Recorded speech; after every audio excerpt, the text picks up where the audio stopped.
ওগো,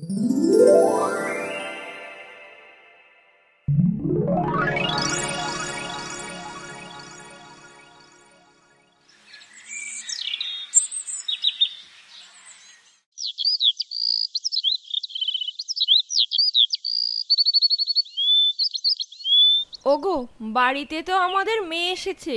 আজ ভেবেছি ওকে কিছু ভালো মন্দ রান্না করে খাওয়াবো। মেয়েটা তো কোনোদিনও এসব খাবার খায়নি। তুমি যাও না, সকাল সকাল একটু বাজার থেকে ঘুরে আসো। এখন গেলে টাটকা মাছ মাংস পাবে। ঠিক আছে, আমি যাচ্ছি।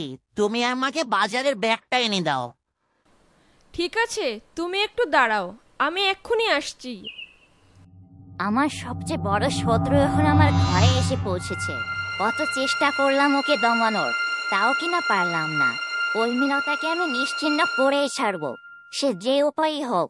এখন একবার খোঁজ নিয়ে আসি বড় বউ কি করছে। ওগো, এই নাও বাজারের ব্যাগ, তাড়াতাড়ি ফিরে এসো। আজ আমার মেয়ে ফিরে আসার আনন্দে সবাইকে আমি নিজের হাতে রান্না করে খাওয়াবো। বড় বউ, শেষ কবে যে তোমাকে এত হাসি খুশি মুখখানা দেখেছি তা আমার মনেই পড়ে না। তবে আমি শুধু তোমার কথা ভেবেই সবকিছু সহজে মেনে নিলাম। কারণ একটা কথা তো আমি কিছুতেই অস্বীকার করতে পারি না, যে আমাদের একটা মৃত কন্যা সন্তান হয়েছিল। তবে এখন কিভাবে সে বেঁচে ফিরলো, এই প্রশ্নের উত্তর যে আমি খুঁজে মরছি। মানে, এসব তুমি কি বলছো? আমি এত কিছু জানি না। আমি শুধু জানি কলমিলতা আমার মেয়ে। আমি বহু কষ্টের পর আমার মেয়েকে ফিরে পেয়েছি, আর ও আমার কাছেই থাকবে। আমি ওকে আর হারাতে পারবো না। এটাই আমার শেষ কথা। ঠিক আছে ঠিক আছে, আমি তো বললামই বড় বউ, তোমার খুশির জন্য আমি তো সবই মেনে নিয়েছি। তবে ভাবছি অন্য কথা, আশেপাশের লোকজন কি বলবে, বিষয়টাকে তারা কেমন ভাবে নেবে। আমাদেরকে দেখে আবার হাসি তামাশা করবে না তো? তুমি তো জানোই বড় বউ, গ্রামের লোকেরা কেমন। কিছু একটা এদিক ওদিক হলেই সবাই তা নিয়ে কথা বলতে শুরু করে। জানি না লোকেরা কি বলবে। যাই হোক, এসব ভেবে এখন কাজ নেই। আমি তাড়াতাড়ি বাজারের দিকে যাই, দেরি হয়ে যাচ্ছে এমনিতেই। আচ্ছা, তাহলে এই ব্যাপার। বাজার করে এনে মেয়েকে খাওয়ানো হবে বুঝি। তোর মেয়েকে আমি তোর হাতেই শেষ করার ব্যবস্থা করছি, দাঁড়া বড় বউ। কারণ উর্মিলতা এই বাড়িতে থাকলে আমার মেয়ের ভবিষ্যৎ অন্ধকার হয়ে যাবে। এমনিতেই কলমিলতার উপর চোখ পড়েছে জমিদার পুত্রের। না না না, আমি আর এক মুহূর্ত দেরি করব না। কলমিলতাকে যত দ্রুত সম্ভব আমি এ বাড়ি থেকে দূর করার ব্যবস্থা করব। যাই, এক্ষুনি একবার কবিরাজের বাড়িতে যেতে হবে আমাকে। শয়তান কবিরাজটা কি করছে একটু দেখে আসি। কোনো কাজই এ পর্যন্ত সে ঠিকঠাক করতে পারলো না। কি বললো কবিতার বাবা? তাহলে কি আমি আমার মেয়েকে আমার কাছে রাখতে পারবো না? এতদিন পরও কাছে পেয়ে কি আবারও হারাতে হবে? না না না, এবার আমাকে শক্ত হয়ে দাঁড়াতে হবে। কেউ কিছু বললেই সে কথায় কান দেওয়া যাবে না। সবার কথার প্রতিবাদ করতে হবে আমাকে। আমার মেয়েটা কলমি গাছ হয়ে একা একা কত লড়াই করে এ পর্যন্ত এসেছে, আর আমি কি মা হয়ে পারবো না কটু কথার হাত থেকে আমার মেয়েকে রক্ষা করতে?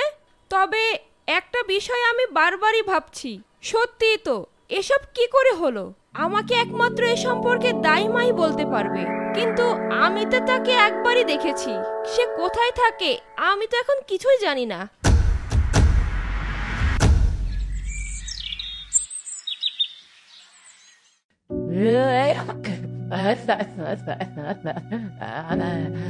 খিদেই পেটটা ফেটে যাচ্ছে। বৌমা, দয়া করে আমাকে কিছু খেতে দাও মা। আমার যে উঠে দাঁড়ানোর মতো শক্তিটুকু নেই। বিক্রি করে চাল না আনলে তোমার খাওয়া বন্ধ বুড়ি। তোমার মতো অচল বুড়িকে বসে বসে খাওয়ার মতো এত টাকা পয়সা নেই আমাদের। আগে যাও বিক্রি করে আনো, তারপরে খাবার পাবে।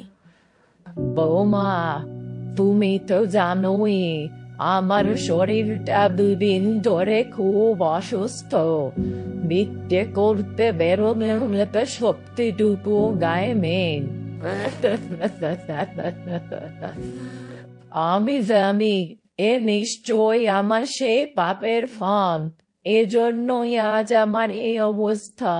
আমি মরার আগে হলেও ওদের কাছে সব ঘটনা স্বীকার করতে চাই, নয়তো মরে গিয়েও আমার মুক্তি মিলবে না।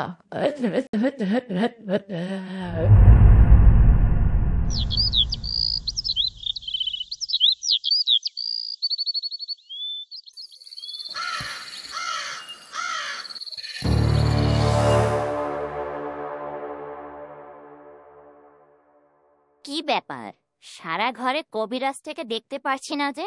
না কেউ বুঝে গিয়েছে আমি ওকে ধরার জন্য আসব, আর এই ভয়ে সে আগে ভাগেই পালিয়ে গিয়েছে ভয়ে। ওরে, আমি যে এইখানে, আমি কোথাও পালাইনি রে। আমার যে হাত পা বাঁধা, পালানোর উপায় কি আমার আছে? তার আগেই তো ধরা পড়ে গিয়েছি। ওরে বাবারে, এ তো কবিরাজেরই গলা, কিন্তু সে কোথা থেকে কথা বলছে? ধরা পড়ে গেছেন? কোথায় আপনি? আপনাকে তো আমি কোথাও দেখতে পারছি না। নাকি কবিরাজ মরে ভূত হয়ে গেছে? ওরে, আমি মরিনি রে, আমি এ ঘরেই আছি। তুই একটু ভালো করে তাকা, তাহলেই আমাকে দেখতে পারবি। কই, সারা ঘরই তো ভালোভাবে দেখলাম, কোথাও তো আপনাকে দেখতে পারছি না। শুধু আপনার কণ্ঠই ভেসে আসছে। নাকি আবার নিজের ভুলভাল জাদুবিদ্যার ফলে নিজেই হাওয়া হয়ে গিয়েছেন? আপনাকে দিয়ে তো বিশ্বাস নেই, এ পর্যন্ত কোনো কাজই ঠিকঠাক করতে পারেননি। ওরে অন্ধ, ঘরের চালার দিকে একবার তাকিয়ে দেখ, একবার দেখ আমি এখানে কেমন করে ঝুলছি। ও বাবা গো, এটা কে? কবিরাজ বাবা, আপনাকে এখানে কে বাদরের মতো করে ঝুলিয়ে রেখেছে? আমি তো না হেসে পারছি না। তা আপনাকে এভাবে কে ঝরিয়ে দিল? ওই সূর্য আর পুচকে পাখিটা নয় তো? ইয়ে মানে, আরে হ্যাঁ রে, ওরাই আমাকে ঘরের আলার সাথে ঝুলিয়ে রেখে কর্মীলতাকে নিয়ে চলে গিয়েছে। আমি এখানে 2 দিন যাবৎ ঝুলছে তো ঝুলছি, কাউকে পেলামও না আমাকে একটু নামানোর মতো। একদম ঠিক কাজ হয়েছে। এই হলো আপনার ক্ষমতা। আপনি তো নিজেকেই রক্ষা করতে পারেন না, আর আমার কিভাবে সাহায্য করবেন? এই নাকি আপনি কবিরাজ? ছি ছি ছি ছি ছি, কেমন বাদরের মতো উল্টো করে ঝুলিয়ে রেখে গেছে আপনাকে। ওরে, তুই এত হাসিস না, এসব পরে করিস। আগে আমাকে এখান থেকে রক্ষা কর, আমাকে একটু নামানোর ব্যবস্থা কর দয়া করে। 2 দিন ধরে না খেয়ে শুধু চলছে তো চলছি। তা এত খেয়ে আর কি হবে? যেভাবে ঝুল খাচ্ছেন, তো খান না, বেশ লাগছে দেখতে আপনাকে। আপনাকে আমি এখান থেকে এক শর্তে নামাতে পারি, তবে তার আগে আমার সব গয়না ফেরত দিতে হবে। আর আপনাকে দিয়ে যে কোনো কাজ হবে না সেটা আমি ভালোই বুঝতে পারছি। আপনি তো একটা ভণ্ড কবিরাজ, এটা বলার আর অপেক্ষা রাখে না। এবার বলুন, গয়না ফেরত দেবেন কিনা, নয়তো আমি গেলাম। ওকে আমি কি করে এই গয়নাগুলো ফেরত দেব? আমি তো ওগুলো সেদিনই বিক্রি করে ফেলেছি, কিন্তু ওকে তো তা বুঝতে দেওয়া যাবে না। তাহলে ও তো আমাকে না নামিয়ে এখান থেকে চলে যাবে। এখন আমার একটা মিথ্যার আশ্রয় নিতেই হবে, তা না হলে আমার আর মুক্তি মিলবে না এখান থেকে। কি হলো, কি এত ভাবছেন? গয়না ফেরত দেবেন না বুঝি? ঠিক আছে, আমি তাহলে যাচ্ছি। একটু সামনেই কালু ডাকুর এলাকা, ওকে ডেকে নিয়ে আপনাকে সাহায্য করার ব্যবস্থা করছি। আপনি আর একটু ঝুলে থাকুন কবিরাজ বাবা, আমি এক্ষুনি আসছি। ওরে বাবারে, দয়া করে তুই আর যাই করিস কালু ডাকুর নাম মুখে আনিস না। আর যা বলবি বল, তুই যা বলবি তাই হবে। আগে তুই আমাকে এখান থেকে নামা দয়া করে। ঠিক আছে, তাহলে আপনাকে আমি নামানোর চেষ্টা করছি। কি করে যে এত উপর থেকে নামাবো আপনাকে, সেটাই তো ভেবে পাচ্ছি না। আপনার যে মোটা পেট, এত উপর থেকে কিভাবে নামাবো? এদিক সেদিক হলে তো আপনার পেটটাই ফেটে যাবে। উপায় পেয়েছি একটা, দাঁড়ান কবিরাজ বাবা, এক্ষুনি আপনাকে আমি এখান থেকে নামাচ্ছি। এই বলে ছোট বউ একটা বড় লাঠিতে করে কাস্তে বাঁধিয়ে কবিরাজের পায়ের বাঁধনটাকে কেটে দেয়। আর তাতেই সঙ্গে সঙ্গে কবিরাজ মাটিতে পড়ে যায়। ওরে বাবা রে, গেলাম রে আমি। ও কোমরটা মনে হয় আর নেই, সব গেছে, সব গেছে, ভেঙে গুঁড়ো গুঁড়ো হয়ে শেষ। এভাবে কেউ কাজ করে?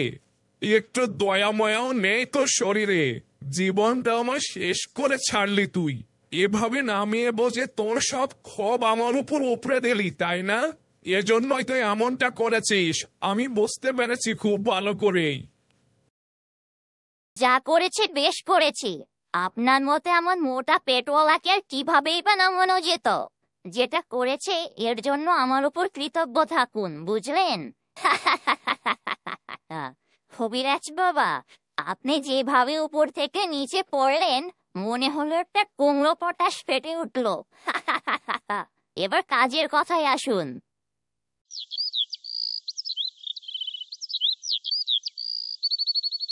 কিরে রতন মিয়া, শুনলাম তোমার বাড়িতে কোত্থেকে নাকি একটা গাছকন্যা এসেছে, আর তোমার বউ নাকি তাকে মেয়ে বলে পালতে শুরু করেছে। গ্রামে তো সারা পড়ে গিয়েছে গো, আর এ নিয়ে অনেক হাসাহাসিও হচ্ছে। যাই হোক, আমি বাপু কাউকে নিয়ে এত হাসাহাসি ঠাট্টা করি না। এক সময় গিয়ে দেখে আসবো তোমার গাছকন্যাকে। আমার হাতে ভালো পাত্র আছে, যদি লাগে বলো।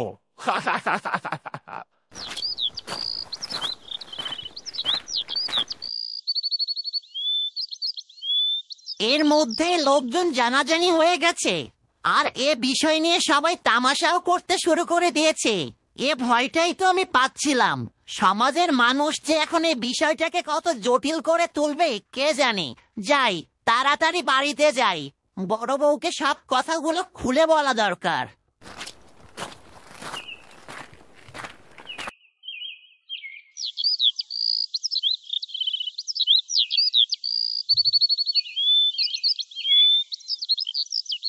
কই গো বড় ভাবি, বাড়িতে আছেন? থাকলে একটু বাইরে আসুন তো। কলমিলতা, আমি একটু বাইরে গেলাম, কারা যেন ডাকছে আমাকে, একটু দেখে আসি। চলো মা, আমিও যাই, তাদের সাথে গিয়ে একটু পরিচিত হওয়া যাবে।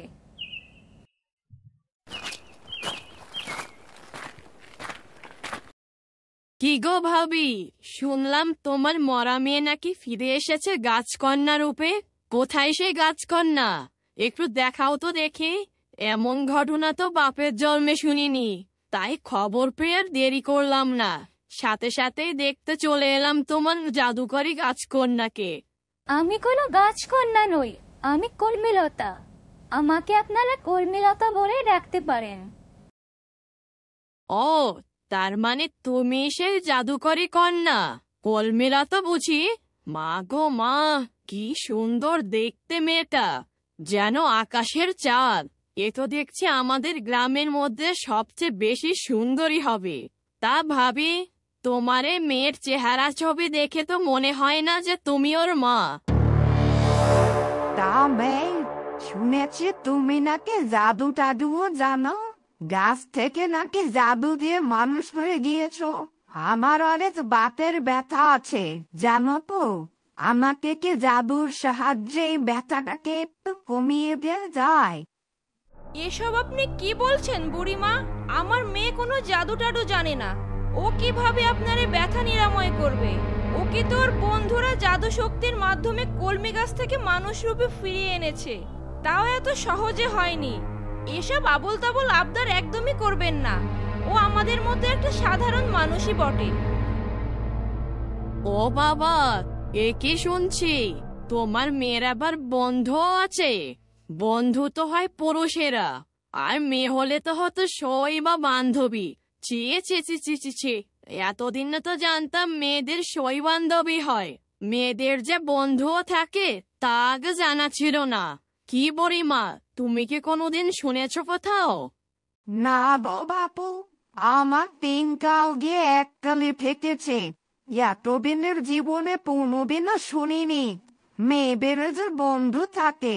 আর যাদের থাকে বোঝই তো সেসব মেয়েরা কেমন হয়, যারা বন্ধু পাতিয়ে বেড়ায়। কালে কালে আর কত কি যে দেখবো কে জানে। ছি ছি ছি ছি ছি ছি ছি। আরে বুড়িমা, বোঝো না, এই মেয়ে তো এতদিন গাছে বনে বাজারে পড়েছিল। ও আবার ভালো মেয়ে হয় কি করে? মানুষেরও ফিরে পেতে না পেতেই বন্ধু পাতানো সারা।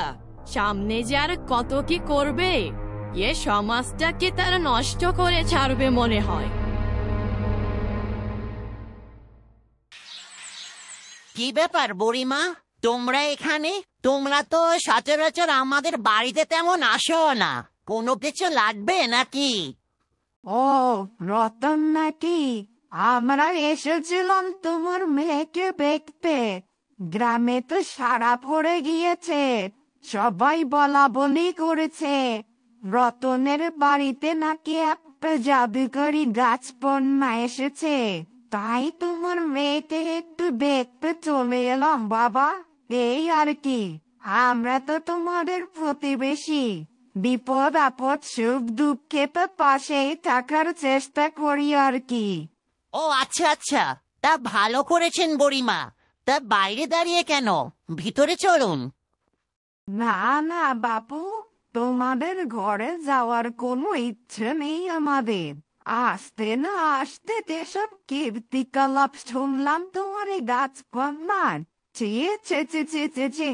রতন, তোমাকে একটা কথা বলি বাবা, গ্রামে থাকতে হলে সব নিয়ম কানুন মেনে ভালোভাবে চলতে হবে, নয়তো তোমাদের সবাই এই গ্রাম ছাড়া করবে।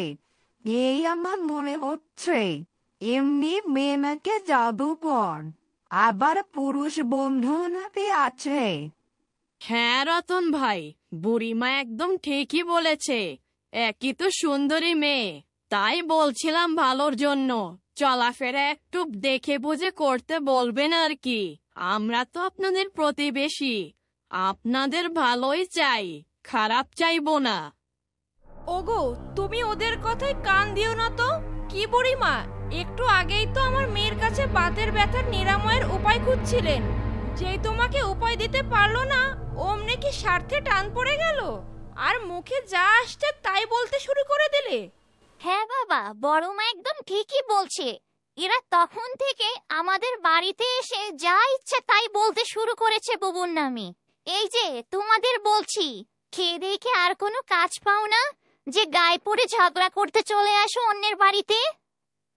বাবারে বাবা, বুড়িমা দেখো, ছোট বউ মেয়েটারও কি তেজ। সারাক্ষণ এই বড় বউয়ের সাথে থেকে থেকে মেয়েটা হয়েছে বড় বউয়েরই মতো। এই যে শোন কবিতা, তোকে বলছি, তোর বড় মায়ের পেছে আর ঘুরে তোর লাভ নেই। এখন তোর বড় মায়ের মেয়ে চলে এসেছে। আর একটা কথা মনে রাখিস, ওরা তোর সৎ, পর কখনো আপন হয় না। তা তুই কিছুদিন গেলেই নিজে বুঝতে পারবি। তখন তুই আমাদের কথা মনে করবি, মিলিয়ে নিস। দূর হও, দূর হও আমার বাড়ির সামনে থেকে তোমরা। এখন আবার ছোট মেয়েটার মগজ ধলাই করতে শুরু করে দিয়েছো, তাই না?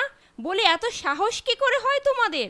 অনেক সহ্য করেছি, আর নয়, নরম পেয়ে যা ইচ্ছা তাই বলে যাও, তাই না? কিছু বলি না ভেবেছো? এক্ষুনি বাড়ির সামনে থেকে দূর হও। বড় বউ, কাজটা তুমি ভালো করলে না। ছি ছি ছি ছি ছি ছি। প্রতিবেশীদের সাথে বুঝিতেও এমন আচরণ করে, তা তোমার এই দুই মেয়েকে কি আমাদের সাহায্যে সহযোগিতা ছাড়া বিয়ে দিতে পারবে? তাই ভেবেছ? তাহলে আমরাও দেখব কেমন করে তুমি আমাদের ছাড়া মেয়ে বিয়ে দাও। তোমার মুখে তো দেখছি কিছুই আটকায় না। বলি এক পা কবরে দিয়ে বসে আছো, একটু ভালো তো হতে পারো নাকি? ওরে বেয়াদব মেয়ে, ওরে চুরি, তুই যাদের বই আমাদের সাথে এমন দুর্ব্যবহার করছিস, তোর মা বোন একদিন তোকে ভুলে যাবে। এতদিন তো তোর সৎমার কোন সন্তান ছিল না, তাই কিছু না পেয়ে তোকে ভালোবাসা দেখিয়েছে। এখন দেখবি তার আসল রূপ।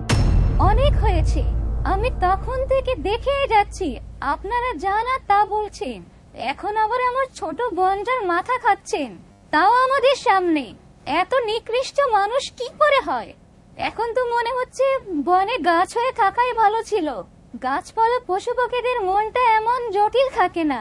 মানুষ যে এত নিকৃষ্ট হয় তা আমি এখন বুঝতে পারছি। এক্ষুনি দূর হন আমাদের চোখের সামনে থেকে। মা, আজ আমার জন্য তোমাদের কত কথা শুনতে হচ্ছে।